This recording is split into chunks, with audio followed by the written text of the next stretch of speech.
इन सब से अनजान नव्या आरव के साथ अच्छे से एंजॉय कर रही थी। पूरी मेहरा फैमिली बहुत खुश थी। उनकी जिंदगी की अधूरी खुशी नव्या और आरव के आ जाने से पूरी हो गई थी। नव्या आरव के साथ आराम से बैठी हुई बातें कर रही थी, वही उसके पास बैठी काव्या के चेहरे पर एक अजीब सी एक्सप्रेशन थे।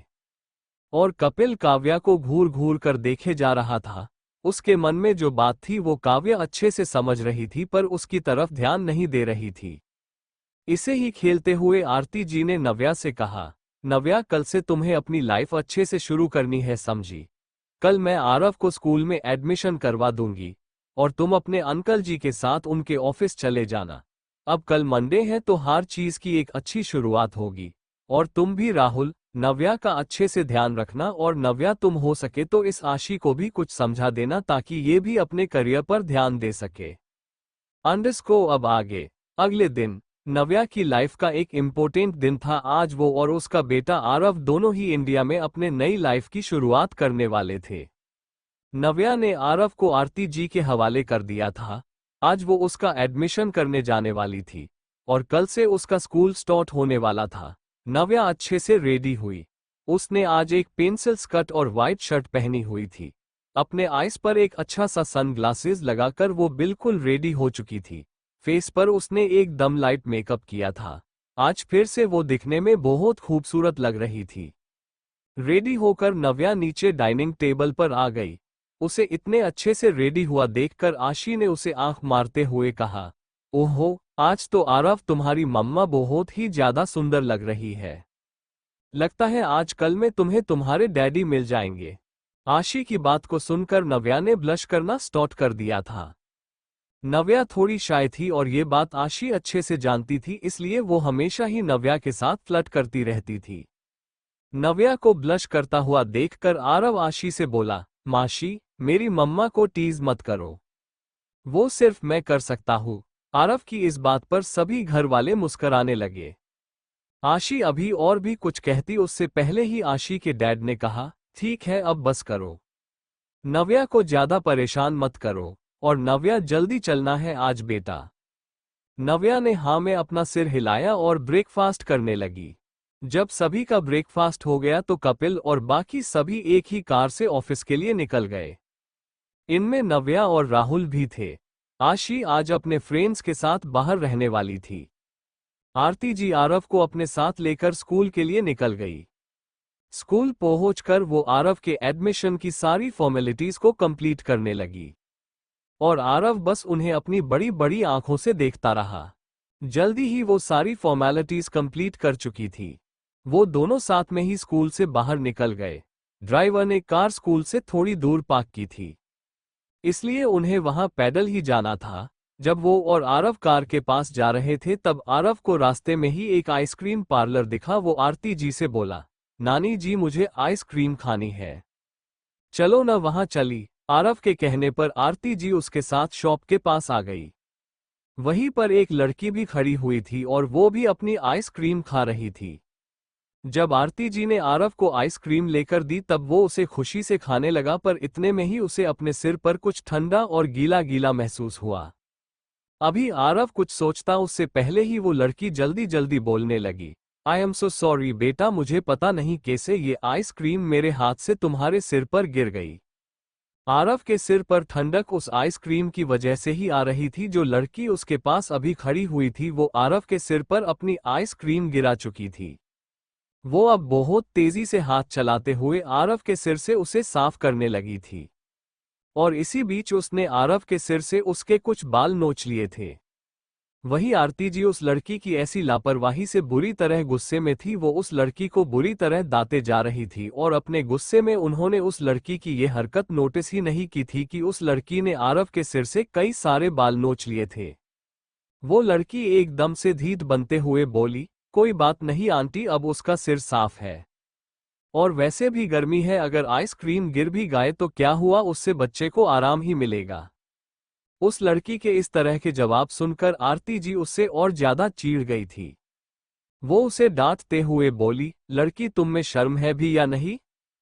तुमने मेरे बच्चे का सिर पूरा गंदा कर दिया, दफा हो जाओ यहां से। वो लड़की आरती जी के दांतने से चुप हो गई और फिर सिर झुकाकर वहां से जाने लगी।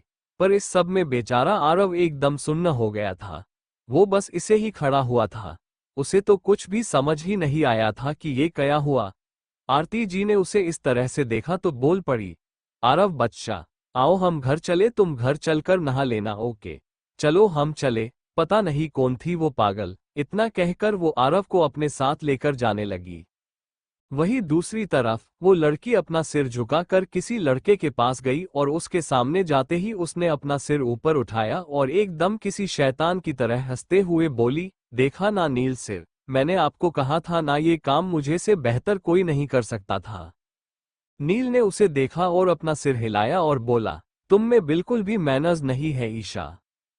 वो बच्चा है, अगर उसे जोर से लग जाती तो। और उसका फेस देखा था तुमने, वो अचानक जैसे सदमे में चला गया था। ईशा ने सॉरी कहा और नील की कार का डोर खोलकर कार में बैठ गई। नील ने निराशा में अपना सिर हिलाया और वो भी वार में बैठ गया।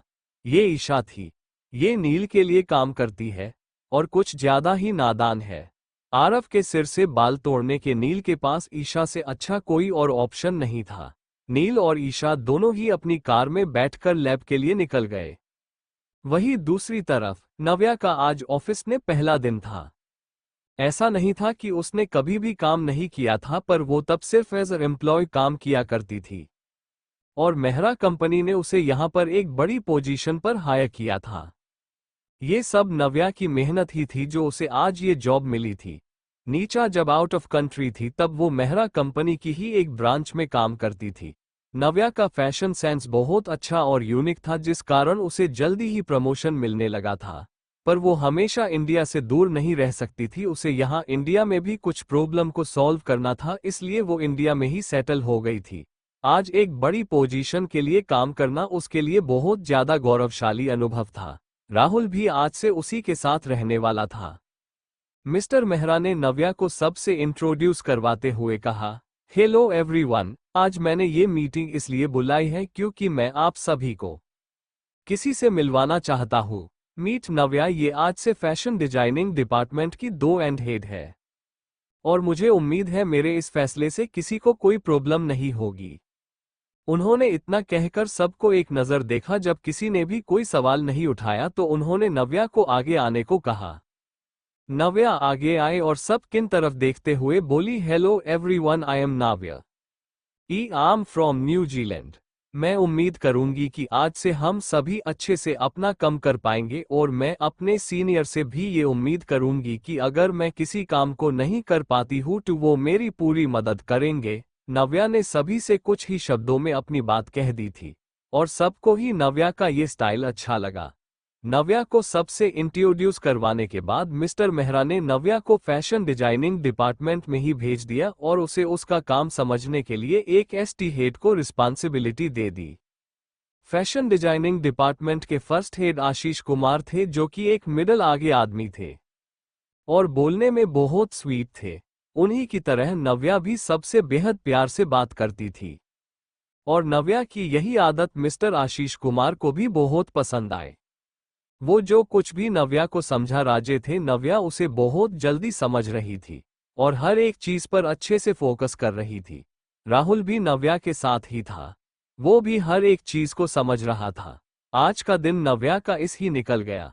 वो आशीष कुमार के अलावा कंपनी में और किसी से भी नहीं मिल पाए। आज के दिन मिस्टर मेहरा भी बहुत खुश थे क्योंकि वो नव्या में अपनी कंपनी का अच्छा भविष्य देख पा रहे थे और राहुल को काम करता हुआ देखकर तो जैसे उनकी आंखों को सुकून मिल गया था। वहीं दूसरी तरफ नील ईशा को ऑफिस छोड़कर अपने घर के लिए निकल गया था। उसकी मोम की तबीयत कुछ ठीक नहीं रहती थी। अकेले पान के कारण वो कभी भी न ठीक से खाना खाती थी और न ही खुद पर ध्यान देता थी।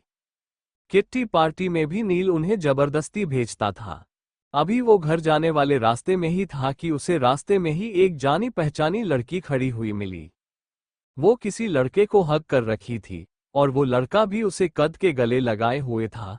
उस लड़की को देखते हुए ही नील ने सोचा, तारानकन, कितनी गिरी हुई लड़की है, इसका किसी एक से मन ही नहीं भरता, रोज रोज एक नया देखने को मिल जाता है। ये सोचकर नील ने इस लड़की को अनदेखा किया और वो अपने घर के लिए निकल गया। ये लड़की कोई और नहीं बल्कि आशी थी, जो कि अपने किसी दोस्त के साथ थी और उसे गले लगाए हुए थी, पर वो किसी कपल जैसे लग रहे थे। और यही गलत फहमी नील की हुई थी। वही राठौर मेंशन में, जहां तक मैं जानता हूं आर्यन तेरे घर में अब कोई भी खुशी नहीं है। क्या बोरिंग लाइफ है तेरी। और शायद इसी बात का सदमा आंटी को लगा है। आर्यन, जो कि अभी अपने स्टडी रूम में बैठा हुआ अपने दोस्त विवेक की बात सुन रहा था, वो अब भी चुप ही रहा। उसके पास कुछ कहने को शब्द ही नहीं थे। उसकी मोम अब भी हॉस्पिटल में ही थी और उसके डैड उन्हीं के पास थे। देख, मेरी बात मान और किसी अच्छी सी लड़की से शादी कर ले जो तेरे लिए एकदम परफेक्ट हो। और मुझे तू जल्दी ही चाचा बना दे। अभी विवेक अपनी बकवास कर ही रहा था कि उससे आर्यन की ठंडी आवाज अपने कानों में सुनाई दी।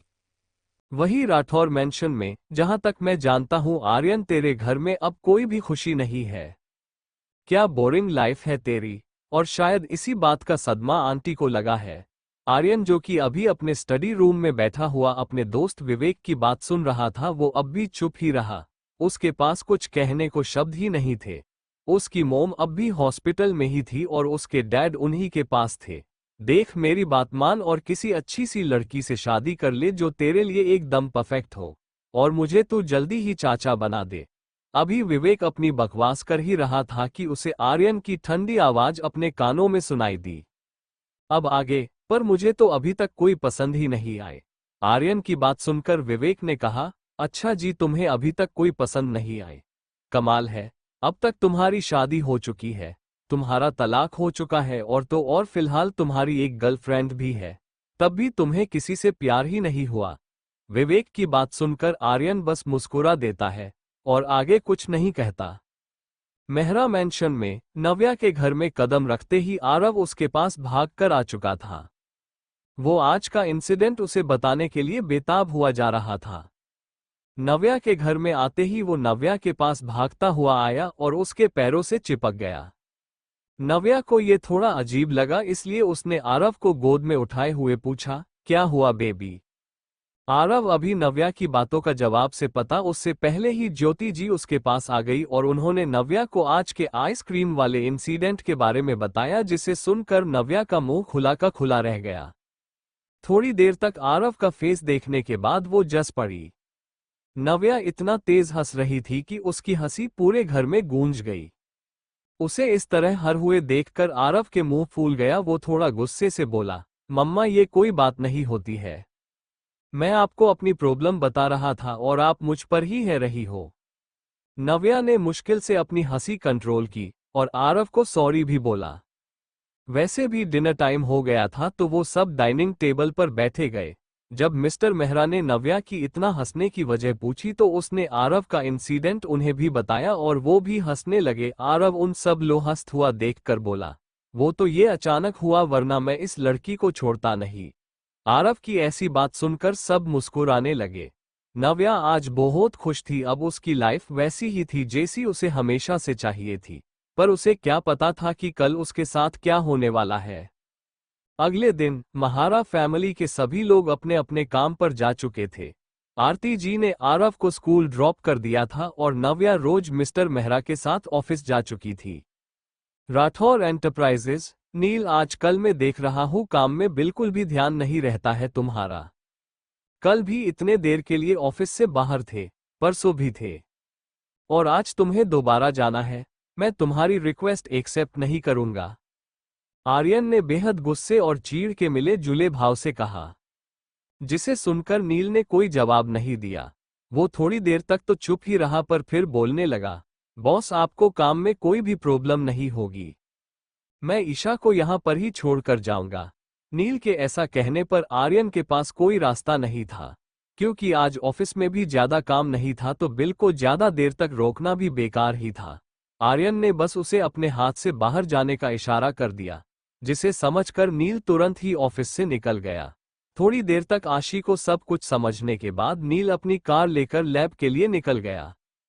लैब में, हेलो मिस्टर नील, डॉक्टर ने अपने केबिन में कदम रखते हुए नील से कहा। नील उनकी बात सुनकर मुस्कुरा दिया और तेजी से बोला, हेलो डॉक्टर, क्या आप मुझे जल्दी ही रिजल्ट्स के बारे में बता सकते हैं।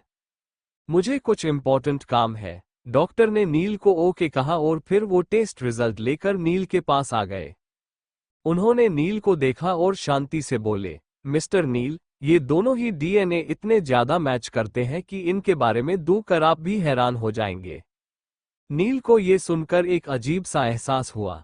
क्या ये सच था कि ये दोनों ही डीएनए टेस्ट में एक जैसे पाए गए थे? मतलब उसने आर्यन की जिंदगी का एक बड़ा काम कर दिया था। नील का दिमाग इस वक्त किसी रेस के घोड़े की तरह सरपट दौड़ रहा था। वो हर एक चीज कैलकुलेट कर रहा था जो कि अब होने वाली है, साथ ही जो कि हो चुकी है। नील ने अपने मन में सोचा, नव्या अब कोई कमजोर सी लड़की नहीं लग रही थी। She is not a girl now, she is a woman. क्या अब भी वो आर्यन सिर से प्यार करती होगी? इतना कुछ होने के बाद भी नील अपने ख्यालों में खोया हुआ था और वही उसके सामने बैठे हुए डॉक्टर एकदम बेवकूफों की तरह उसकी शक्ल देख रहे थे। उन्हें तो समझ ही नहीं आ रहा था कि वो नील से क्या बोले। उसे उन्होंने जब से रिजल्ट बताए थे तब से ही वो उनके सामने बिल्कुल एक मूर्ख की तरह बैठा हुआ था। डॉक्टर ने थोड़ी देर तक और उसे देखा और फिर उसके सामने पानी का ग्लास लगभग पटकते हुए बोले, मिस्टर नील, क्या हो गया है आपको? मैं कब से आपको ही देख रहा हूं, आप तो रिजल्ट सुनकर जैसे शोक में ही चले गए। डॉक्टर की बात सुनकर अपने आप में थोड़ी सी शर्मिंदगी महसूस करते हुए नील अपने ख्यालों से बाहर आया और डॉक्टर से बोला, ओक, तो आपका मतलब है कि डीएनए टेस्ट में दोनों हेयर्स में काफी ज्यादा सिमिलैरिटी है। डॉक्टर ने हंसते हुए कहा, आप यकीन नहीं करेंगे। डॉक्टर अभी अपनी बात पूरी कर पाते उससे पहले ही नील बोला, करना तो पड़ेगा ना, क्या?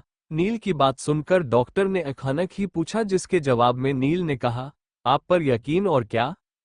डॉक्टर को नील की बातें बड़ी ही बेहुदा लगी और वो अब उसे जल्दी ही हॉस्पिटल से भागना चाहते थे। उन्होंने एक ही सांस में कहा, मिस्टर नील, दोनों ही डीएनए में बहुत ज्यादा सिमिलरिटी है। इनमें से एक डीएनए दूसरे से 99.8% तक मिलता है। ये सुनकर तो नील हैरान ही हो गया था। उसे आरव आर्यन की कार्बन कॉपी जैसा तो लगा था, पर यह यकीन नहीं था कि इतनी ज्यादा सिमिलैरिटी वो आर्यन से रखता होगा। अब नील को पता था कि उसे क्या करना है। नील जल्दी ही डॉक्टर के केबिन से बाहर आया और अपने ऑफिस राठौर एंटरप्राइजेस चला गया। वो अब जल्द से जल्द आर्यन से मिलना चाहता था। उसे बताना चाहता था कि उसका एक बेटा भी है जो कि उसकी एक्स वाइफ के साथ है। रास्ते की हर एक ट्रैफिक लाइट को वो तोड़ना चाहता था। न जाने क्यों, पर उसे ऐसा लग रहा था कि आरव के फैमिली में आ जाने से आर्यन की काफी सारी प्रॉब्लम दूर हो जाएगी और शायद ज्योति जी के भी हालत पहले जैसी हो जाए। यही सब सोचता हुआ नील राठौर ऑफिस पहुंच चुका था। अभी वो अंदर जाता उससे पहले ही उसे एक जानी पहचानी कार नजर आए। उस कार को देखते हुए नील ने एक गहरी सांस ले और वो दोबारा से अपने कदम कंपनी की तरफ ले गया। उसका अब बिल्कुल भी मन नहीं हो रहा था आर्यन के केबिन में जाने का, क्योंकि वो जानता था कि उस केबिन में क्या हो रहा होगा। उन दोनों की आवाज उसे अपने केबिन में भी सुनाई देता थी और इतना कुछ करने के बाद भी उन दोनों को बोलियोल भी शर्म महसूस नहीं होती थी। दोनों ही सबको इस तरह से प्रिटेंड करते थे जैसे कुछ हुआ ही नहीं हो। स्पेशली आर्यन, वो तो करिश्मा को सिर्फ यूज करता था। जब वो उसे सेटिस्फ कर देती थी तो उसे इस बात से फर्क भी नहीं पड़ता था कि वो कहाँ गई। कैसे कि अभी के कुछ दिनों में ही जब उसकी मोम ज्योति जी का एक्सीडेंट हुआ था तब से ही करिश्मा गायब थी, पर अरमान ने उसे ढूंढने की कोई कोशिश ही नहीं की थी। बुरी तरह से इरिटेट होता हुआ नील अपने केबिन की तरफ बढ़ गया और जैसा उसने सोचा था उसे वहां पर आर्यन की आवाज आ रही थी। थोड़ी ही देर तक वेट करने के बाद आर्यन की आवाज आनी बंद हो गई। नील समझ गया था कि आर्यन की नीड सेटिस्फाई हो चुकी है। नील को यह एहसास हो चुका था कि इस वक्त वो दोनों ही अपना काम खत्म करके वापस से नॉर्मल हो रहे हैं। नील को करिश्मा से घिन आती थी, पर वो इस बारे में कुछ नहीं कर सकता था। करीब 1 मिनट बाद ही नील ने आर्यन के केबिन का डोर नॉक किया। आर्यन ने उसे अंदर आने का कहा। जब नील अंदर आया तो उसे हैरानी हुई, क्योंकि करिश्मा ने अभी तक अपनी हालत नहीं सुधरी थी। वो अभी तक अपने पूरे कपड़े पहन भी भाई पाई थी और आर्यन ने नील को यूं ही अंदर बुला लिया था। नील को अजीब लगा, पर जब उसने करिश्मा की तरफ देखा तब उसे समझ आया कि इस क्यों था। आज करिश्मा बेहद रिवीलिंग ड्रेस पहन कर आई थी और इस वक्त वो ड्रेस फट गई थी। जिसका मतलब साफ था उसे यहां से निकलने के लिए एक नई ड्रेस की जरूरत है। नील ने उसकी तरफ एक नजर देखा और फिर आर्यन से कहा, आप मुझे मैम का साइज बता दीजिए, मैं जल्द ही एक ड्रेस बना देता हूँ। नील की बात सुनकर करिश्मा को थोड़ा रिलैक्स फील हुआ। वो इस वक्त सिर्फ अपने इनर्स में ही थी और अपनी उसी फटी हुई ड्रेस से खुद को थोड़ा बहुत कवर कर रही थी। आर्यन ने नील को देखा और एकदम सख्त एक्सप्रेशन के साथ बोला, उसे को करना होगा वो खुद कर लेगी, ये उसकी प्रॉब्लम है, हमारी नहीं। इसे यहां से जाने को बोलो जल्द से जल्द। आर्यन की बात सुनकर करिश्मा हैरान रह गई, वहीं पर नील एकदम से बहुत खुश हुआ। उसे अब लग रहा था कि आर्यन को आरव और नव्या के बारे में पता होना चाहिए। उसने करिश्मा को देखा और एक अजीब सी टोने में कहा, मिस चौहान जल्दी कीजिए, हमें कुछ इम्पोर्टेंट काम भी है, यहाँ पर पूरा दिन आपका वेट नहीं कर सकते। उसके इसी टोन सुनकर करिश्मा को बहुत ज्यादा हेजाती महसूस हुई, पर वो आर्यन के सामने कुछ भी नहीं कह पायो। उसने जल्दी से अपनी एक असिस्टेंट को कॉल किया और उसे अपने लिए ड्रेस लाने के लिए भेज दिया। इस वक्त के आर्यन ने उसे एक नज़र भी नहीं देखा, वो बस नील से किसी फाइल के बारे में बात कर रहा था और नील उसकी हर एक बात का अच्छे से जवाब दे रहा था। इसी तरह से आर्यन से पूछा, तुम मेरे केबिन में इतने अचानक क्यों आए, कुछ काम है क्या? तुमने तो लीव ली थी ना? आर्यन की बात का जवाब देते हुए नील ने कहा, बॉस लीव नहीं थी, जस्ट कुछ टाइम का ब्रेक था, एक इम्पोर्टेंट काम से गया था। उसका जवाब सुनकर आर्यन ने आगे कहा, और इस वक्त मेरे केबिन में आने के लिए कोई इम्पोर्टेंट काम है क्या? आर्यन का सवाल सुनकर नील ने एक नज़र करिश्मा को देखा जो कि उनकी बातें बहुत ध्यान से सुन रही थी। उसे देखते हुए नील ने कहा, सिर कॉन्फिडेंशियल मैटर है, अकेले में ही बता पाऊंगा। बस मिस चौहान के जाने का वेट कर रहा हूँ। उसकी बात को सुनकर आर्यन ने आगे कुछ नहीं कहा, पर वही करिश्मा का खून खोल गया था। वो ये बात बर्दाश्त नहीं कर पा रही थी कि नील ने उसके सामने ही इस तरह प्राइवेट बात करने को कहा था। वो जानना चाहती थी कि ऐसा भी क्या हो गया कि नील तुरंत ही आर्यन के केबिन में आ गया। इस वक्त वो ये तक भूल चुकी थी कि वो सिर्फ अपने इनर्स में ही थी। थोड़े देर के ही आर्यन के केबिन में दोबारा निक हुआ। कम इन बोलने पर एक लड़का अपने हाथ में करिश्मा के लिए एक ड्रेस लेकर आया हुआ था। सबकी तरफ ऑकवर्ड स्माइल करते हुए उसने वो ड्रेस करिश्मा के हाथों में दे दी। जल्दी ही करिश्मा चेंज करके आई और आर्यन के पास आते हुए बोली, आर्यन वो मुझे शॉपिंग पर जाना था। उसके इतना कहते ही आर्यन ने बिना कुछ कहे अपने एक ड्रॉ से उसे एक कार्ड निकल कर दे दिया, जिसे लेकर करिश्मा खुशी खुशी वहां से चली गई। अब आगे करिश्मा ने अपनी ड्रेस पहनी और आर्यन डेस्क के पास आ गई। इसने आर्यन से कहा, आर्यन वो मुझे शॉपिंग पर जाना था। उसकी बात सुनकर आर्यन ने उसे एक ड्रॉ में से अपना एक कार्ड दे दिया। करिश्मा कार्ड लेकर वहां से चली गई। वो यहाँ आती ही इसलिए थी ताकि वो आर्यन से पैसे ले सके। बदले में आर्यन उसे अपनी नीड को सेटिस्फाई करता था। आर्यन का कार्ड लेकर करिश्मा उसके केबिन से बाहर चली गई। आर्यन ने नील को देखा, वो ऐसा लग रहा था जैसे कुछ पूछना चाहता हो। आर्यन ने उसे देखा और अपनी भावें ऊपर उठा दी जैसे पूछ रहा ही कि क्या कहना है तुम्हें। उसके ऐसे एक्सप्रेशन देखकर नील बोलने लगा, क्या आप करिश्मा से प्यार करते हैं? उसका ऐसा सवाल सुनकर आर्यन ने उसे देखा और उसी से सवाल कर बैठा, तुम्हें क्या लगता है? नील, मुझे नहीं लगता कि ये प्यार है। आप दोनों ही सिर्फ अपने मतलब से साथ आते हो। आर्यन, सही सोचा तुमने, नहीं है मुझे उससे प्यार और नहीं कभी हो सकता है। वो बस मेरी जरूरत पूरी करने का एक तरीका है। नील, तो आपने नव्या मैडम के सामने हमेशा ऐसा क्यों दिखाया कि आप करिश्मा से प्यार करते हैं? आर्यन को नहीं पता था कि आखिर क्यों नील उससे ये सब सवाल कर रहा है। आगे वो जवाब भी नहीं देना चाहता था, पर नील उसके लिए उसका दाहिना हाथ था, तो उसे सब बताना तो जरूरी था। शायद उसके पास ये जानकारी हुई तो वो उसके किसी काम आ जाते। आर्यन ने यही सोचते हुए आगे कहा, आर्यन, मैं कभी भी उस लड़की से प्यार नहीं कर सकता। वो बस एक जरिया थी, सिर्फ एक जरिया नव्या को दुखी करने का। नील अंडरस्को, इसका मतलब अगर वो आपके सामने आ जाती है तो अब आप उनके साथ इस तरह से पेश नहीं आएंगे? आर्यन, कहाँ मिली तुम्हें वो? आर्यन का ये सवाल सुनकर नील हैरान रह गया। हाँ, वो जानता था कि उसके बॉस का दिमाग बहुत तेज था, पर इतना ज्यादा तेज कि वो यूं ही उसकी बातों का मतलब समझ जाए। वो आर्यन को हैरानी से देख ही रहा था कि आर्यन की आवाज उसे दोबारा सुनाई दी, जो उससे दोबारा यही सवाल पूछ रहा था। नील, परसों मैं माँ को एक पार्टी के लिए पार्क ले जा रहा था, तभी मैंने उन्हें मेहरा फैमिली के साथ वहां पर देखा। उनके साथ एक बच्चा भी था, आपके ही जैसा दिख रहा था, तो सोचा एक बार चेक करने में क्या हर्ज है। आर्यन, तो तुमने क्या चेक किया? नील, मैंने आपका और उसका डीएनए टेस्ट करवाया और उसका रिजल्ट ये था कि आप दोनों का ही डीएनए मैच हो गया, और उतनी ज्यादा सिमिलरिटी थी कि डॉक्टर भी हैरान था। 99.8% सिमिलरिटी थी आप दोनों में। आर्यन, इसका मतलब नव्या और मेरा कोई बेटा है। कमाल है न, ये लड़की कभी मेरी जिंदगी से जाना ही नहीं चाहती। अब कुछ नहीं बचा तो एक बच्चा ले आए। हर बार मैंने उसे मेडिसिन दे दी थी, पर उसकी हिम्मत तो देखो, वो उसे खाए ही नहीं बल्कि मेरे बच्चे को अपने साथ लेकर घूम रही है। नील ये सुनकर हक्का बक्का रह गया था। वो आर्यन को ये बात कैसे समझते कि ये सब नव्या ने किसी चाल की वजह से नहीं किया, बल्कि ये तो एक माँ का प्यार था उसका अपने बच्चे के लिए, कि वो इस बच्चे को खत्म नहीं कर सकी। वरना जितनी ज्यादा खूबसूरत नव्या थी, उसे अब तक तो कोई भी अमीर आदमी से शादी हो चुकी होती। वो यही सोचकर आर्यन को सब क्लियर करना चाहता था, इसलिए उसने कहना शुरू किया।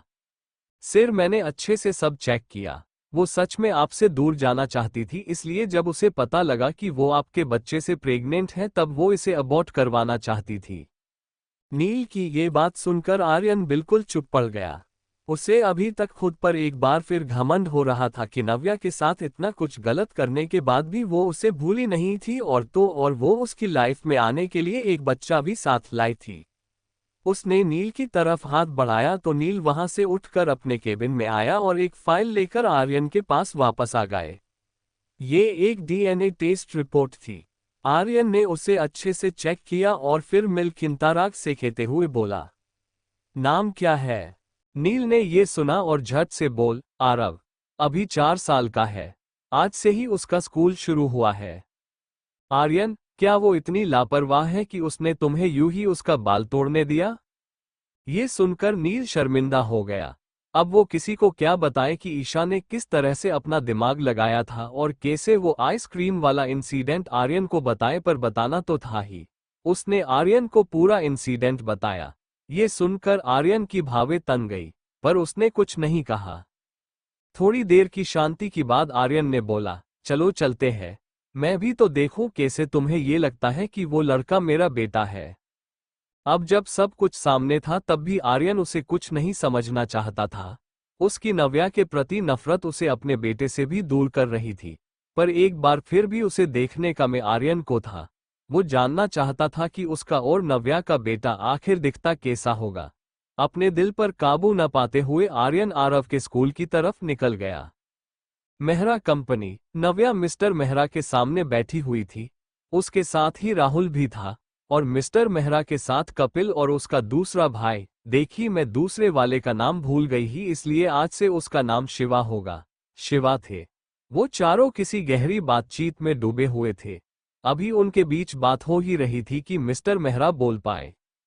देखो नव्या, जो तुम कह रहे हो हम कर सकते हैं, पर इसमें एक बहुत बड़ा रिस्क है, और तुमने अभी ही काम करना शुरू किया है तो तुम्हें अभी इतना एक्सपीरियंस भी नहीं है।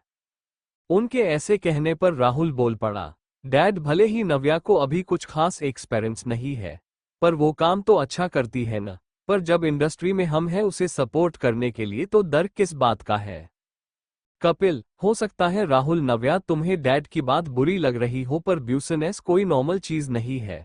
अगर हम नव्या को सपोर्ट भी करते हैं तब भी नव्या को कुछ चीज खुद ही हैंडल करनी होंगी। शिवा और राहुल, अभी ऐसी कई चीज है जिनसे हम नहीं चाहते कि नव्या और तुम गुजरो। ये दुनिया बहुत ज्यादा क्रूल है। लोग किसी के साथ बुरा करने से पहले एक बार भी नहीं सोचते हैं। नव्या, भैया, मैं दुनिया की इस क्रूअल से गुजर चुकी हूँ। जानती हूँ और समझती हूँ कि लोग अपने मतलब के लिए कुछ भी कर सकते हैं। ये सब तो मैंने तभी समझ लिया था जब डैड और भाई जेल गए और मोम की डेथ हो गई। अपने आरव को पैदा करने में ये सब दुनिया वालों की क्वालिटी ही थी जिसकी वजह से मुझे इतना सफर करना पड़ा। नव्या की बातों से उसका दुख साफ जाहिर था, जिसे सुनकर शिवा, कपिल और मिस्टर मेहरा तीनों को ही चुप होना पड़ा।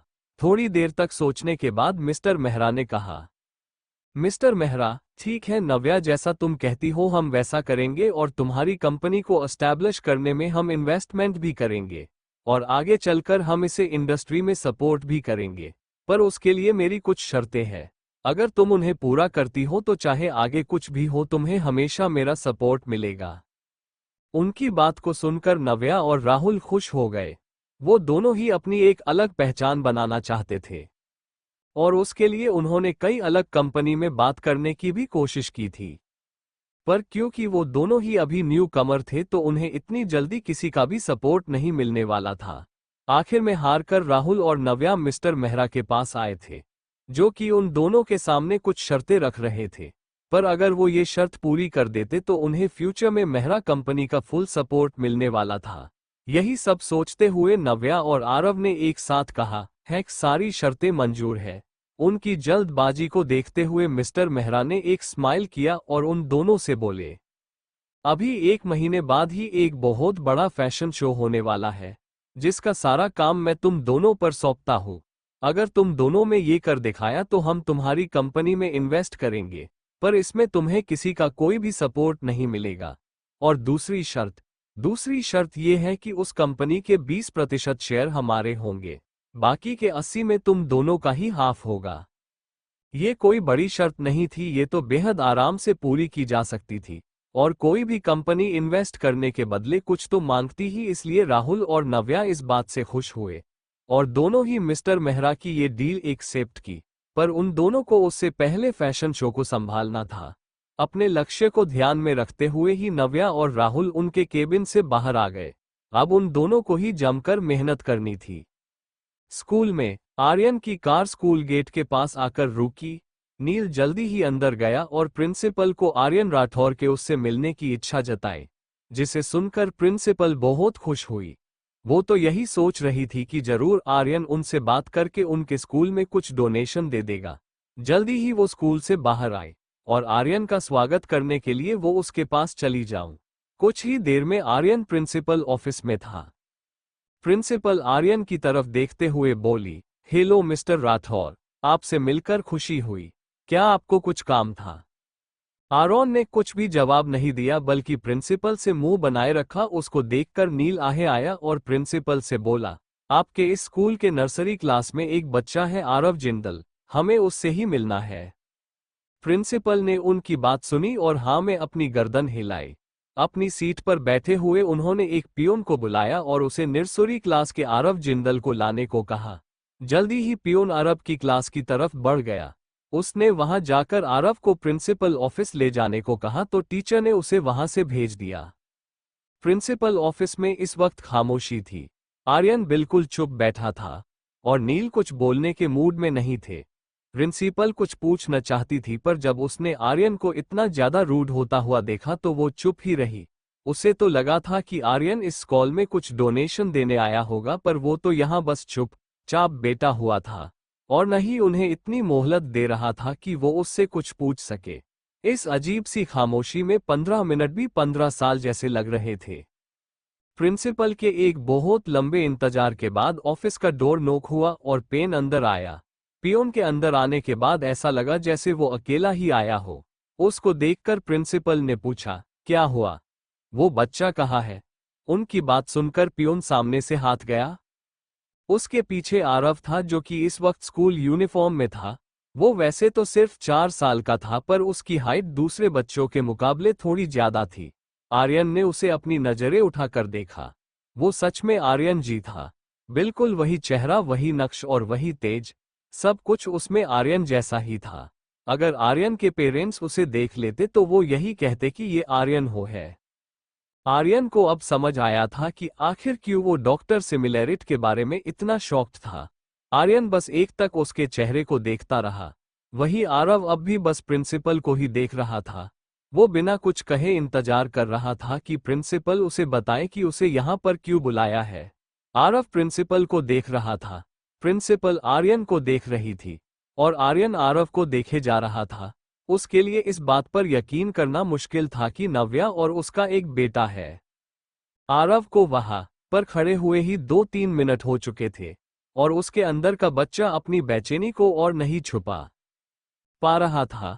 उसने आखिरकार प्रिंसिपल से पूछ ही लिया, आपने मुझे क्यों बुलाया है मैम?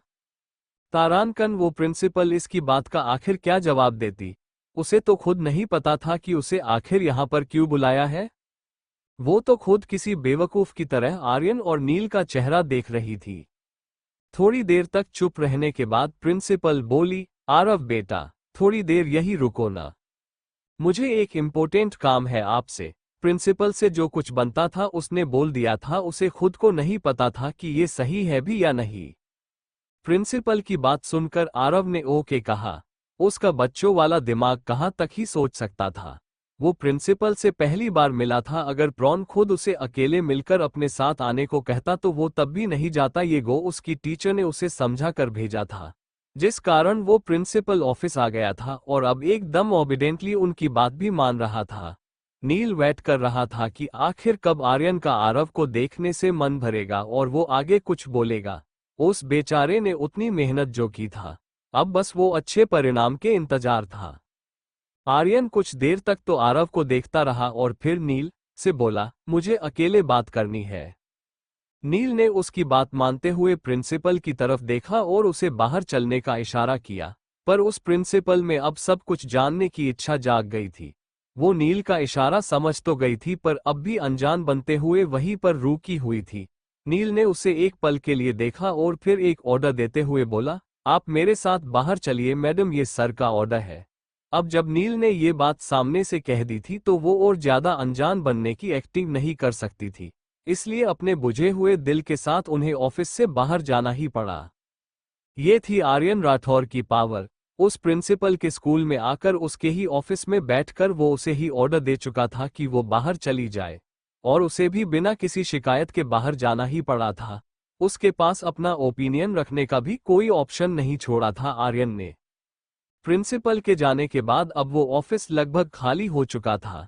पियोन तो पहले ही बाहर जा चुका था और नील, प्रिंसिपल अभी बाहर गए थे। अब आर्यन और आरव उस ऑफिस में अकेले थे। आर्यन ने आरव को देखा और उससे पूछा, नाम क्या है तुम्हारा? हालांकि आर्यन आरव का नाम जानता था, पर बात शुरू करने के लिए कोई तो बात होनी ही चाहिए ना। आरव ने अब अपने सामने बैठे हुए इंसान पर ध्यान दिया था। वो अब आर्यन को फेस कर रहा था। आर्यन भले जे उस चेयर पर बैठा हुआ था, पर फिर भी वो बहुत लंबा लग रहा था। आरव ने इसको देखते हुए अपनी बच्चों वाली आवाज में जवाब दिया, आरव जिंदल। और आपका? आदाब के मुंह से जिंदल परिवार का नाम सुनकर आर्यन को गुस्सा आ रहा था। इसने थोड़ा सख्ती से कहा, मेरा नाम आर्यन राठौर है और तुम आरव जिंदल तो नहीं हो समझे। आरव इसकी बात पर शौक था। मतलब क्या था उसका? क्या अब आरव को खुद ही अपना सरनेम पता नहीं होगा? उसकी मम्मा का नाम भी नव्या जिंदल ही था, तो उसका सरनेम भी तो जिंदल ही होगा ना। यही सोचकर आरव ने आर्यन को देखा और फिर से बोला, आरव, अच्छा, मेरी मम्मा का ने मेरा नाम आरव जिंदल रखा है। अब आप मुझे बताएंगे जी मेरा नाम क्या है? आरव की बात को सुनकर आर्यन को हंसी आ गई। उसका इस तरह से बोलना आर्यन को अच्छा लग रहा था। वो अपनी हंसी को कंट्रोल करते हुए बोला, जी हाँ, मैं ही आपको बताऊंगा कि आपका नाम क्या है। अब आरव को आर्यन के इस चीजी बिहेवियर से इरिटेयो हो रही थी। वो चिढ़ते हुए बोला, तो बताइए जरा क्या है कर नाम? आरव ने बेहद एटीट्यूड में कहा, जिसे सुनकर आर्यन ने भी उसी रट से फील एटीट्यूड में कहा, आरव राठौर। आरव राठौर नाम है आपका? आर्यन ने बिना उससे कुछ भी छुपाए सब बताने का फैसला किया था। पहले तो उसने सोचा था कि वो बस आरव से मिल लेगा, पर उसे नव्या से लेने की कोई कोशिश नहीं करेगा। उसके अंदर का पिता आरव से मिलने से पहले तो जैसे था हो नहीं, पर इस वक्त जब से उसने आरव को देखा था उसे अपने एक बाप होने का एहसास हो रहा था। जहां तक रही आरव था, उसे तो आर्यन किसी पागल की तरह लग रहा थे। वो बेहद एटीट्यूड में अकड़कर आर्यन के सामने खड़ा हुआ था, पर उसे एक बेवकूफ समझ रहा था। तारानकन, मुझे इस तरह से मत देखो, मैं कोई पागल नहीं हूँ। आरव इसकी बात सुनकर आरव हैरान रह गया था। उसकी हैरानी का कोई अंत ही नहीं था। वो बस आर्यन को हैरानी से देखे जा रहा था। एक बार फिर उसके मन की बात को समझकर बोला, हाँ, तुम सही सोच रहे हो, मैं तुम्हारे मन की बात को सुन सकता हूँ। आरव अब दोबारा से मुंह खोलकर उसे देख रहा था। अब आर्यन उसके लिए एक विजार्ड था। वो तो बेचारा यही सोच रहा था कि आर्यन को जरूर कोई मैजिक आता है, वरना उसके मन की बातें तो इसकी मम्मा भी नहीं समझ सकती थी। आरव उसे अब भी देखे जा रहा था कि आर्यन दोबारा बोल पड़ा, मैं तुम्हारा कौन हूं पता है? आर्यन की बात को सुनकर अब दोबारा आरव थोड़ा नॉर्मल होकर आर्यन से बोला, पता नहीं, मम्मा ने कभी भी आपके बारे में नहीं बताया। आरव की बात को सुनकर आरव एक जहरीली मुस्कान लिए हुए बोला, ओह, तो तुम्हारी मम्मा ने तुम्हें मेरे बारे के बिल्कुल भी नहीं बताया। आई थिंक तुम्हारी मम्मा मुझे भूल चुकी है, पर कोई बात नहीं है। जब तुम्हारी मम्मा मुझसे मिलेगी तो उसे अच्छे से याद आ जाएगा। आरव को आर्यन की बातों के पीछे छुपा हुआ मतलब समझ नहीं आया था, पर आर्यन जो कह रहा था उसमें उसका कुछ छुपा हुआ मतलब था। आर्यन ने आरव को देखा, सच में ये लड़का बिल्कुल उसकी कॉपी लग रहा था। आरव ने आगे उसकी बात सुनकर बोला, तो आप मेरे कौन हैं? मुझे इस तरह से मत देखो, मैं कोई पागल नहीं हूँ। आरव इसकी बात सुनकर आरव हैरान रह गया था। उसकी हैरानी का कोई अंत ही नहीं था। वो बस आर्यन को हैरानी से देखे जा रहा था। एक बार फिर उसके मन की बात को समझकर बोला, हाँ, तुम सही सोच रहे हो, मैं तुम्हारे मन की बात को सुन सकता हूँ। आरव अब दोबारा से मुंह खोलकर उसे देख रहा था। अब आर्यन उसके लिए एक विजार्ड था। वो तो बेचारा यही सोच रहा था कि आर्यन को जरूर कोई मैजिक आता है, वरना उसके मन की बातें तो इसकी मम्मा भी नहीं समझ सकती थी। आरव उसे अब भी देखे जा रहा था कि आर्यन दोबारा बोल पड़ा, मैं तुम्हारा कौन हूं पता है? आर्यन की बात को सुनकर अब दोबारा आरव थोड़ा नॉर्मल होकर आर्यन से बोला, पता नहीं, मम्मा ने कभी भी आपके बारे में नहीं बताया। आरव की बात को सुनकर आरव एक जहरीली मुस्कान लिए हुए बोला, ओह, तो तुम्हारी मम्मा ने तुम्हें मेरे बारे के बिल्कुल भी नहीं बताया। आई थिंक तुम्हारी मम्मा मुझे भूल चुकी है, पर कोई बात नहीं है। जब तुम्हारी मम्मा मुझसे मिलेगी तो उसे अच्छे से याद आ जाएगा। अब आगे आर्यन के इस सवाल पर मासूम सा आर्यन कुछ भी ठीक से समझ नहीं पाया। वो अपने सामने खड़े हुए इस आदमी को नहीं जानता था, पर आर्यन का कहना था कि नव्या उसे जानती थी और वो आरव का ही कोई रिलेटिव था। यही सोचते हुए आरव ने आर्यन से पूछा, तारानकन, तो आप मेरे कौन हैं? आरव बेहद मासूमियत से ये सब बोल रहा था और उसकी कही हर एक बात आर्यन के दिल में घर कर रही थी। वो अपनी एज से ज्यादा मैच्योर होने की कोशिश कर रहा था, पर उसका बचपना उसकी कही हर एक बात में बाहर आ रहा था। उसका यूं मासूमियत से सवाल पूछना आर्यन को बेहद अच्छा लग रहा था। उसने थोड़ी देर तक सोचा और फिर बोला, मैं तुम्हारा डैड हूँ। आर्यन की कही एक बात ने आरव को हिला कर रख दिया। वो तो हमेशा से ही अपने पापा से मिलना चाहता था, पर उसकी मम्मा ने उसे हमेशा से यही बताया था कि उसके पापा उसे प्यार उसकी मम्मा को छोड़कर कहीं चले गए हैं, इसलिए वो वापस नहीं आएंगे और आरव से कभी भी नहीं मिल पाएंगे। नव्या की इस बात को आरव ने मान तो लिया था, पर उसके मन में हमेशा दूसरे बच्चों को उनके पिता के साथ देखता था तो उसे अपने डैड की कमी बहुत ज्यादा महसूस होती थी। आरव ने आर्यन की बात सुनी तो फिर से खुशी से बोला, क्या सच में आप मेरे डैड हैं? क्या आप मुझे और मम्मा को छोड़कर नहीं गए थे? आर्यन ने उसकी बात सुनी तो वो कुछ हद तक नव्या का झूठ समझ गया था, पर वो आरव के सामने न जाने क्यों नव्या का झूठ नहीं खोलना चाहता था, इसलिए उसने प्यार से बोला, हाँ, मैं गया था, पर मुझे एक इम्पोर्टेंट काम था और उसे ही करने में मुझे इतना टाइम लग गया, और अब जब मैं यहाँ आया हूँ तो सबसे पहले आपसे ही मिलने आ गया। आर्यन का कहा मानते हुए आरव को यकीन ही गया, क्योंकि उसकी हर एक बात आरव के मासूम दिल को सच्ची लग रही थी। उसे तो बस इस वक्त अपने डैड के पास जाने का लालच घेरे हुए था, इसलिए वो कुछ और सोचना भी नहीं चाहता था। पर फिर भी आरव ने एक बार और आर्यन से पूछा, आप सच में मेरे डैड ही है ना? आप झूठ आरपी नहीं बोल रहे हो ना? आरव के इस ग्रह का सवाल दोबारा पूछने पर भी आर्यन को बिल्कुल भी चीड़ नहीं हुई, बल्कि वो तो आज बेहद प्यार से आरव से दोबारा बोला, सच्ची, मैं तुम्हारा डैड ही हूँ और तुमसे मिलने ही आया हूँ। क्या तुम मेरे साथ चलोगे? आर्यन ने आरव के सामने अपने साथ ले जाने का ऑफर रख दिया था और आरव एक बार फिर से उसका कहा मानने को तैयार था, पर जैसे उसके माइंड में कुछ क्लिक किया, उसने आर्यन को अपनी बड़ी बड़ी आंखों से देखा और पूछा, पर आपको स्कूल में आने की परमिशन किसने दी? आर्यन ये बात सुन के थोड़ा सा मुस्कुराया और सीधे से झूठ बोल दिया, अगर मैं तुम्हारा डैड नहीं होता ना तो स्कूल स्टाफ मुझे तुमसे मिलने नहीं देता। मुझे तुमसे इसलिए मिलने दिया गया क्योंकि तुम्हारी मम्मा ने प्रिंसिपल को मेरे बारे में बताया था। अब समझ गए सब? आरव अब उसकी बातों से पूरी तरह कन्विंस हो गया था। वो बस इस वक्त अपने डैड को चाहता था। आर्यन ने दोबारा से अपना ऑफर रिपीट किया, जिसे सुनकर आरव ने इस बार बिना किसी सवाल के एक्सेप्ट कर लिया। वो अब खुश था कि उसे अपने डैड के साथ जाने को मिल रहा है, वरना वो तो यही सोचता था कि इसके डैड है ही नहीं। आर्यन ने आरव को अपने साथ लिया और ऑफिस से बाहर आ गए। प्रिंसिपल और नील वही ऑफिस के बाहर बैठे हुए थे और आर्यन का वेट कर रहे थे। आर्यन के आते ही नील अपनी जगह से उठकर खड़ा हो गया और आर्यन को देखते हुए कुछ पूछने ही वाला था कि उसे आर्यन की आवाज सुनाई दी जो उससे कह रहा था, कर बेटा मेरे साथ अपने घर चलेगा अभी इसी वक्त। नील ने इस पर बस ओके कहा और प्रिंसिपल की तरफ देखते हुए बोला, अब तो आप समझ ही गई होंगी कि आरव राठौर फैमिली का बेटा है। प्रिंसिपल को उससे आगे कुछ भी कहने का मौका दिए बगैर ही नील भी वहां से चला गया। आर्यन आरव को अपने साथ के जा रहा था और इस बारे में नव्या को कुछ भी नहीं पता था। वो तो बस स्कूल की छुट्टी होने का वेट कर रही थी ताकि आज वो आरव को खुद स्कूल से लेकर आए, पर उस बेचारी को क्या पता था कि स्कूल में क्या हो गया था। दोपहर में नव्या ने अपने ऑफिस के लगभग सभी काम खत्म कर लिए थे। अब तक उसने आरव का स्कूल नहीं देखा था।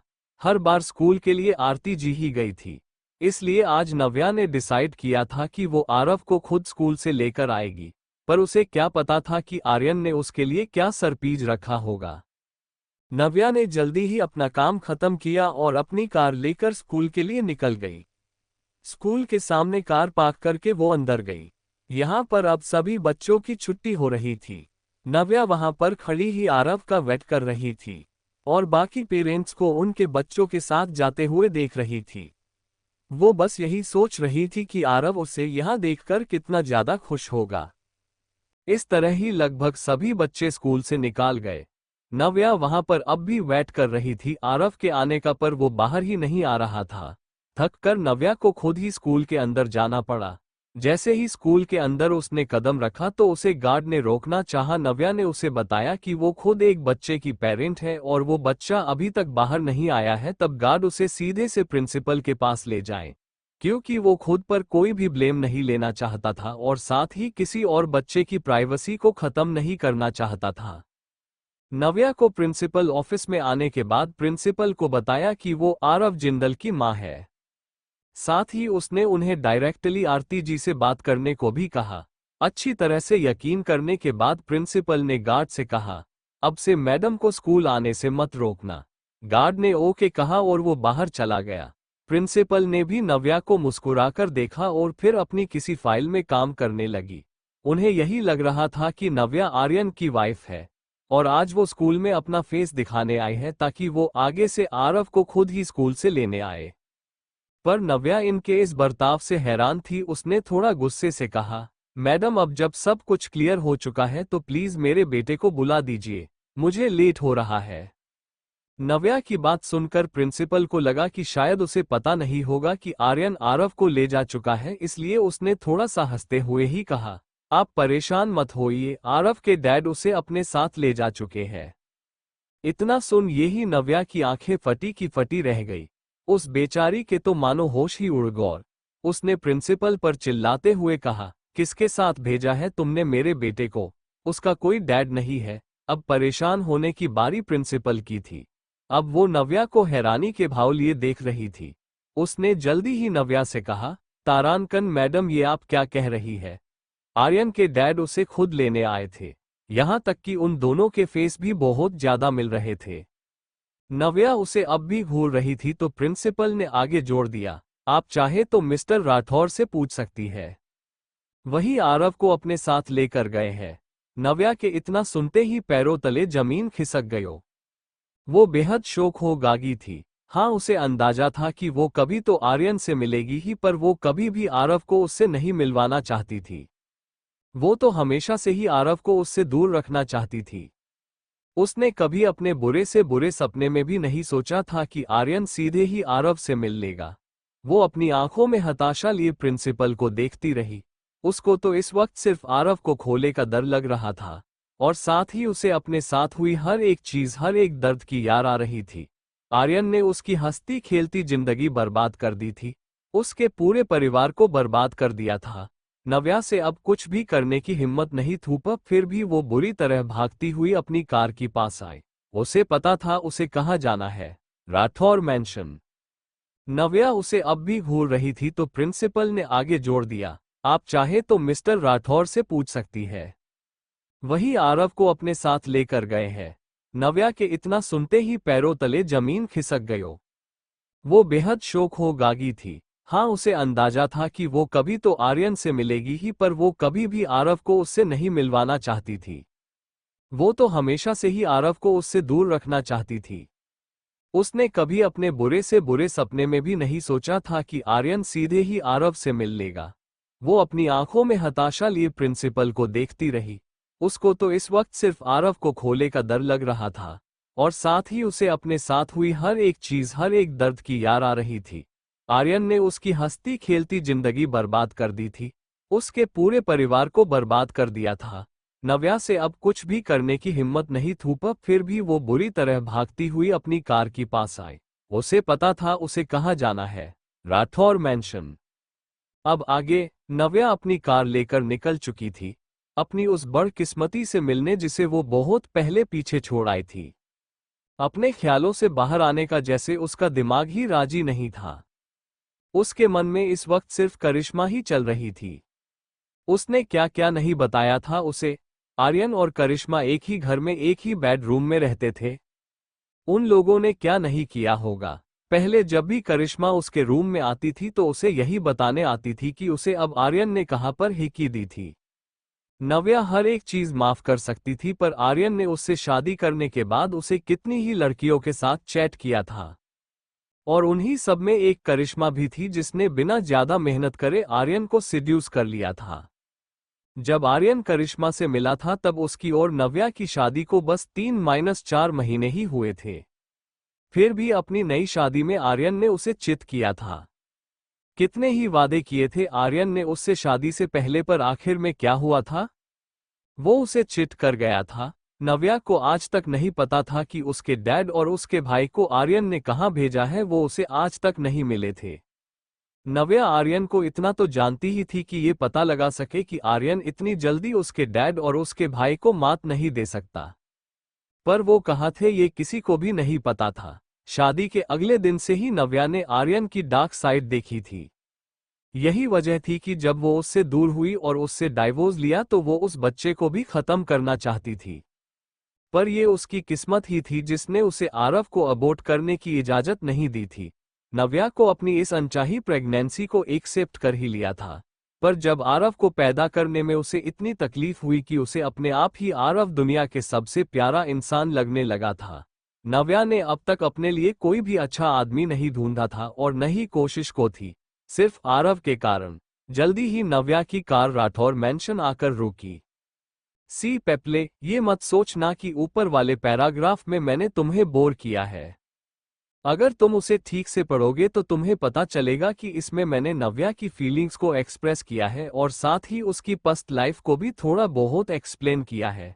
इससे आप लोगों को कुछ हद तक आइडिया लग ही गया होगा कि आर्यन आखिर क्यों नव्या से इतनी नफरत करता था। और हाँ, रही बात करिश्मा की, तो वो फिलहाल एक मॉडल है, वो भी आर्यन की जी कंपनी में, और आर्यन की कंपनी में ज्वेलरी डिजाइनिंग की जाती है। अब ज्यादा बोर न करते हुए कहानी में आगे बढ़ते हैं। राठौर मैंशन में चिराग जी घर से बाहर थे। आर्यन की मोम को दोबारा से हॉस्पिटल भेज दिया गया था।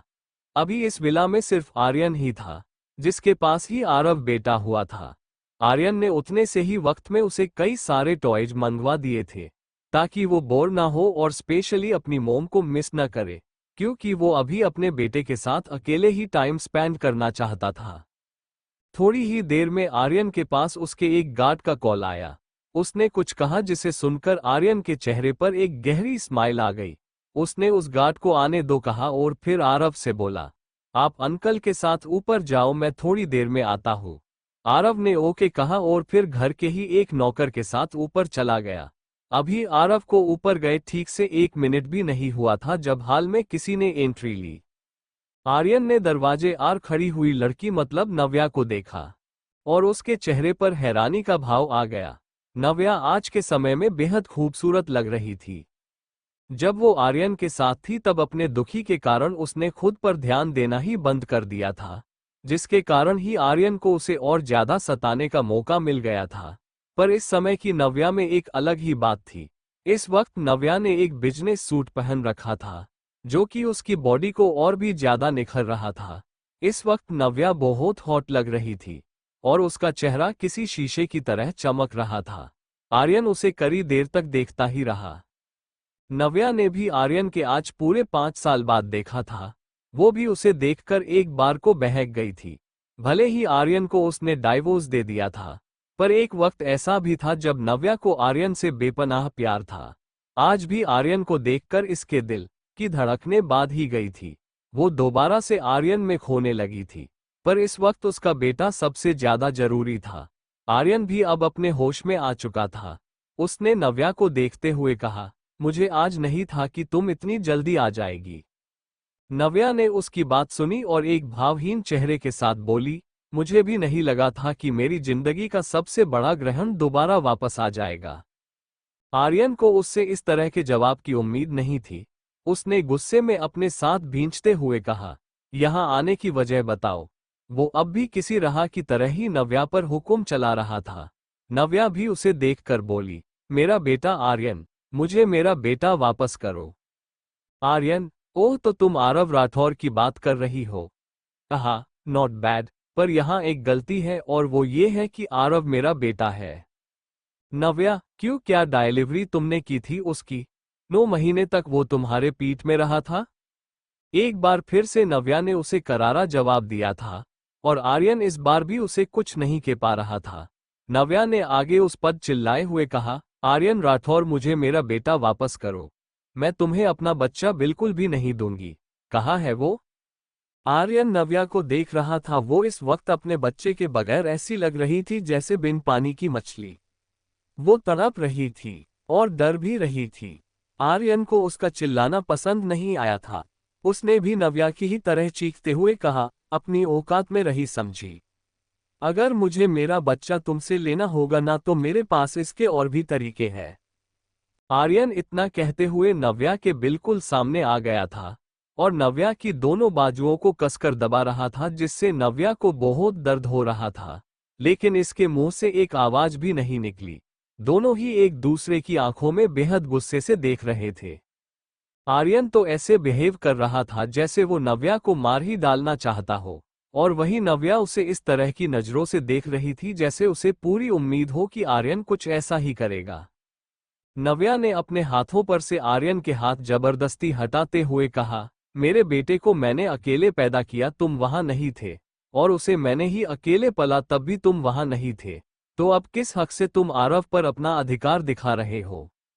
नव्या, आर्यन ने बेहद डांट भींचते हुए कहा, लेकिन वो इससे पहले और भी कुछ के पाता कि नव्या दोबारा बोली, एक मावली, एक जाहिल की तरह तुम उसे स्कूल से किडनैप करके ले आए और अब मेरे सामने चीखने की हिम्मत कर रहे हो।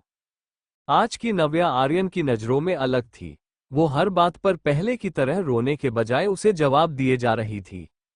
अभी नव्या और आर्यन आगे और बहस करते कि नव्या और आर्यन के कानों में आरव की आवाज पड़ी, जो कि सीढ़ियों से नीचे भागता हुआ आया था और खुशी से मम्मा मम्मा कह रहा था।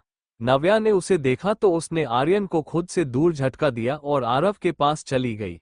उसने आरव का हाथ पकड़ा और बिना आरव को कुछ भी कहने का मौका दिए ही वो आर्यन के तरफ पलटी और गुस्से से बोली, आइंदा मेरे बेटे पर अपनी ये नजरें कर गड़ना आर्यन। इतना कहकर नव्या वहां से चली गाजी थी और आरव भी नव्या को गुस्से ने देखकर कुछ भी नहीं बोला था।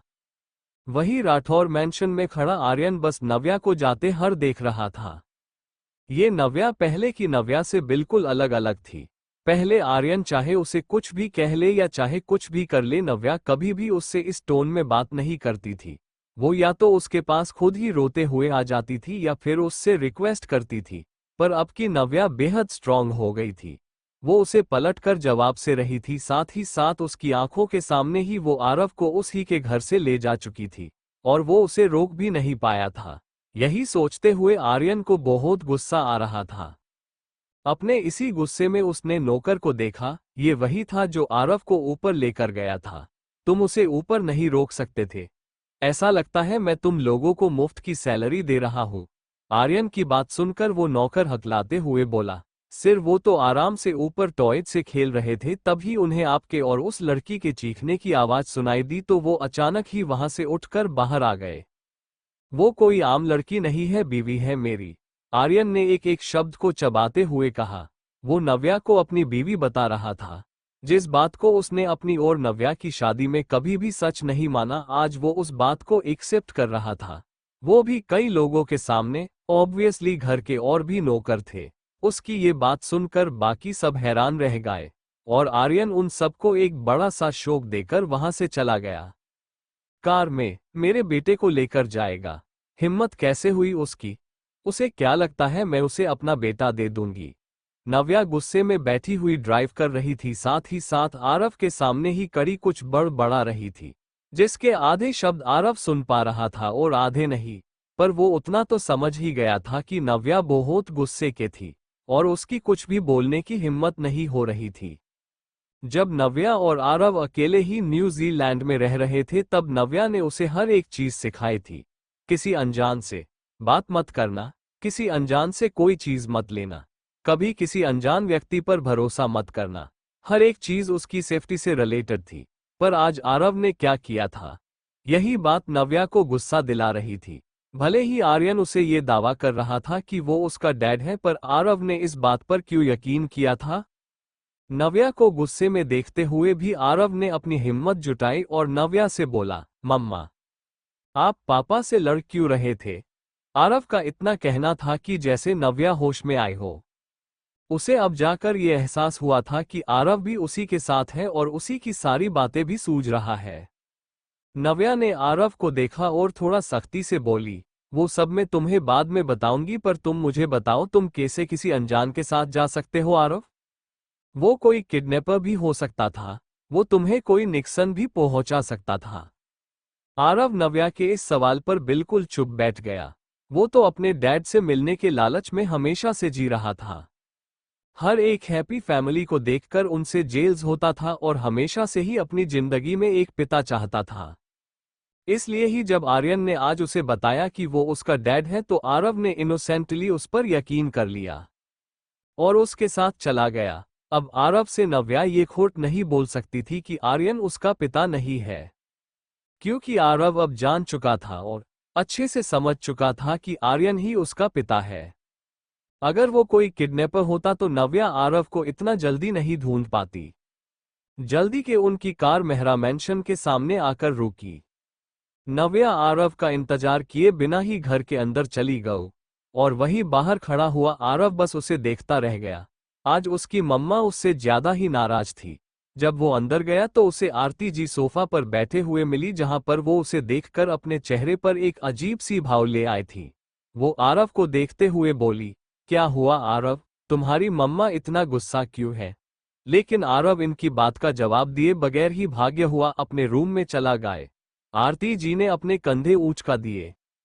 उन्हें लगा कि जरूर माँ बेटे में कुछ छोटी मोटी बहस हुई है, इसलिए वो ज्यादा ध्यान नहीं देती है और किचन में जाकर अपना काम करने लगती है। वही आरव नव्या के पास जाता है, जो कि इस वक्त बेड पर अपने दोनों हाथों से अपने सर को पकड़े हुए बैठी थी। उसे देखकर साफ पता चल रहा था कि वो इस वक्त बहुत ज्यादा टेंशन में है। आरव नव्या के पास जाकर उसके सामने अपने घुटनों के बाल बैठ गया और अपने कान पकड़ते हुए बोला, आई एम सॉरी मैम, मैं अब से किसी के भी साथ नहीं जाऊंगा, डैड के साथ भी नहीं, कभी भी नहीं जाऊंगा, प्लीज न मम्मा, आई एम सॉरी ना, अब तो मुझसे बात कर लो ना। आरव ने बहुत मासूमियत से नव्या को सॉरी कहा था। नव्या भी उसकी बातों से बहुत टच हो गई थी। उसने भी आरव को प्यार से देखते हुए कहा, आरव वो भले ही तुम्हारे डैड हो, पर वो अच्छे नहीं है, आप इनके पास मत जाना। ये नव्या का डर था, वो किसी भी हालत में आरव को खोना नहीं चाहती थी। उसका डर वाय था कि आर्यन उससे आरव को छीन लेगा और नव्या का आरव के अलावा कोई भी सहारा नहीं था।